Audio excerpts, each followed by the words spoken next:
వేములవాడలో ప్రసిద్ధి చెందిన శ్రీ రాజరాజేశ్వర స్వామివారి ఆలయ పునర్నిర్మాణంలో భాగంగా రాజన్న ఆలయాన్ని మూసివేస్తే ఊరుకునేదే లేదని బీజేపీ రాజన్న సిరిసిల్ల జిల్లా అధ్యక్షుడు రెడ్డబోయిన గోపి హెచ్చరించారు.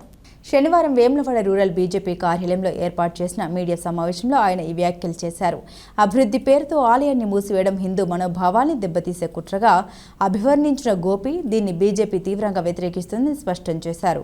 కాశీ, ఉజ్జయిని మహంకాళి ఆలయాల్లో పునర్నిర్మాణ సమయంలోనూ భక్తులకు దర్శనాలు నిలిపివేయలేదు, కానీ వేములవాడలో మాత్రం ఎందుకు అంటూ ప్రశ్నించారు. ఈ సమావేశంలో బీజేపీ జిల్లా ప్రధాన కార్యదర్శి పొన్నాల తిరుపతి రెడ్డి, జిల్లా ఉపాధ్యక్షులు బండ మల్లేశం, జిల్లా కార్యదర్శి గోపాడి సురేందర్రావు, వేములవాడ రూరల్ మండల అధ్యక్షుడు బూరుగుపల్లి పరమేష్, ఇతర బీజేపీ నేతలు, కార్యకర్తలు పాల్గొన్నారు.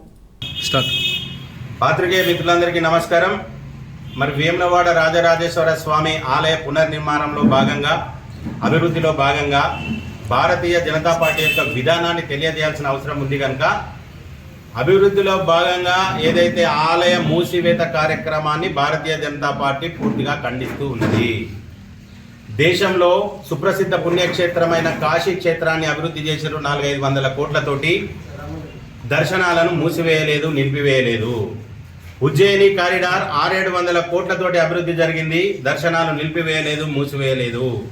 ప్రజలకు, హిందూ బంధువులకు రాజన్నను దూరం చేస్తామంటే మాత్రం ఊపునే పరిస్థితి లేదు.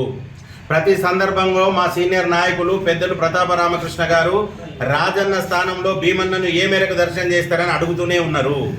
దానికి అధికార పార్టీ స్థానిక ఎమ్మెల్యే గారు కానీ, ప్రభుత్వ విప్ గారు కానీ సమాధానం చెప్పే పరిస్థితిలో లేరు. ముస్లింల పవిత్ర దేవాలయాలుగా భావించే మసీదులో దేశంలో ఎక్కడా కూడా హిందువుల సమాధి లేదు. ఈరోజు ఈ రాజన్న పుణ్యక్షేత్రంలో మరి సమాధి ఎందుకు అని చెప్పి మేము అడుగుతూ ఉన్నాం. గత పాలకులు ఏదైతే ఓటు బ్యాంకు రాజకీయ కోసం అన్ని వనరులను వారికి దోచిపెట్టిర్రో అది ఇక నుండి సాగదు. రానున్న రోజుల్లో అభివృద్ధి పేరు మీద మనోభావాలను, హిందువుల మనోభావాలను దెబ్బతీసే పరిస్థితి తీసుకొస్తే మాత్రం భారతీయ జనతా పార్టీ ఉద్యమిస్తుంది. మీరు దీనికి వ్యతిరేకంగా రాజన్న యొక్క దర్శనాన్ని మూసివేస్తామంటే మాత్రం 100కు 400% గౌరవ పార్లమెంటు సభ్యులు హిందూ సామ్రాట్ మా బండి సంజయ్ కుమార్ గారి నేతృత్వంలోని పార్లమెంట్లోని భారతీయ జనతా పార్టీ ఉద్యమిస్తుంది. ఎట్టి పరిస్థితుల్లో వేలాది మంది భక్తులతోటి దర్శనం చేసుకుంటాం. పునర్నిర్మాణంలో భాగంగా అక్కడి నుండి దర్గాను తొలగించవలసిందిగా మా డిమాండ్ను మీ ద్వారా తెలియజేస్తున్నాం. భారత్ మాతాకి జై.